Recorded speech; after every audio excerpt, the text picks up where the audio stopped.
Alternating current का जो equation होता है वो होता है आई नॉट साइन थीटा।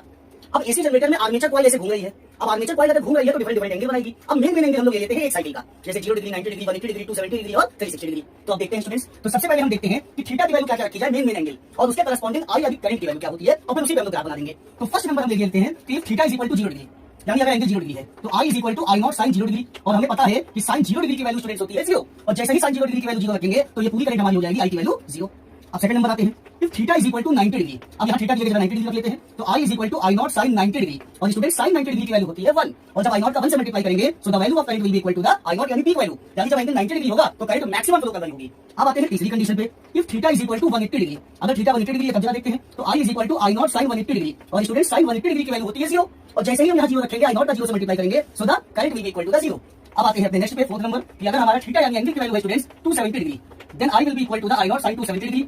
और साइन 270 डिग्री की वैल्यू स्टूडेंट्स होती है -1, या आपने 10th क्लास में पढ़ी होंगी ये सारी वैल्यूज। तो साइन 270 की value -1, now I will be equal to the minus I naught, यानी करंट की वैल्यू पीक वैल्यू तो होगी, करंट मैक्सिमम तो होगी, लेकिन माइनस का मतलब इसकी डायरेक्शन अपोजिट होगी। अब आगे आते हैं fifth number, if theta is equal to 360 degree, now I will be equal to the I naught sine 360 degree, और स्टूडेंट साइन 360 डिग्री की वैल्यू फिर से हो जाती है 0, तो यानी करंट की वैल्यू हो जाएगी 0। अब हम लोग ग्राफ बनाने वाले हैं एंगल और करंट के बीच में। देखिए एंगल और करंट, एंगल और करंट, एंगल और करंट, एंगल और करंट के बीच में। अब देखिए स्टूडेंट्स, तो एंगल है इंडिपेंडेंट, इसकी वैल्यू हम अपनी मर्जी से ले रहे हैं, कि 0 लिया, 180 लिया, 90 लिया, 270 लिया, अपनी मर्जी से ले रहे हैं। और जो करंट है ये इसी एंगल के ऊपर डिपेंड कर रही है, कि जब एंगल 0 डिग्री है तो करंट भी 0 है, एंगल 270 है तो करंट माइनस आई नॉट है, ठीक है ना। और फिजिक्स में जो भी हमारी फिजिकल क्वांटिटी इंडिपेंडेंट होती है, यानी जो हम अपने हिसाब से लेते हैं, उसको हम लोग रिप्रेजेंट करते हैं एक्स एक्सिस पे। तो एक्स एक्सिस पे हम लोग क्या स्टूडेंट रिप्रेजेंट करने वाले हैं, एंगल यानी थीटा, क्योंकि इंडिपेंडेंट हम अपने हिसाब से ले रहे हैं, और जो डिपेंडेंट होता है वो रिप्रेजेंट करते हैं वाई एक्सिस पे। अब वाई एक्सिस पे हम लोग रिप्रेजेंट करेंगे करंट, क्योंकि करंट जो है वो एंगल के ऊपर डिपेंड कर रही है। लेकिन अगर आप ध्यान से देखें तो करंट देखिए 0 भी है, पॉजिटिव भी है और निगेटिव भी है, यानी 0 का मतलब तो ये पॉइंट हो गया, पॉजिटिव का मतलब पॉजिटिव वाई एक्सिस, और निगेटिव का मतलब नीचे भी ग्राफ आएगा।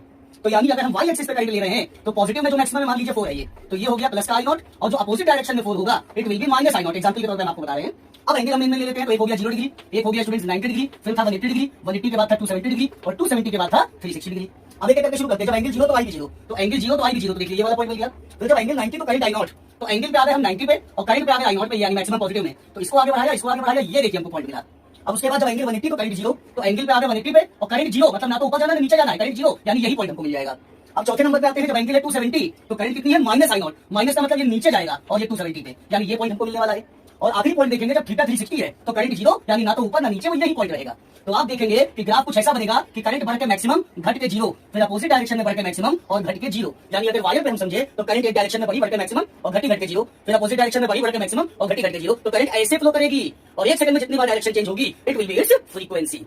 तो ये जो हमारा ग्राफ बनता है ये अल्टरनेटिंग करंट का ग्राफ है, और देखने में लग रहा है कि ये साइन वेव है।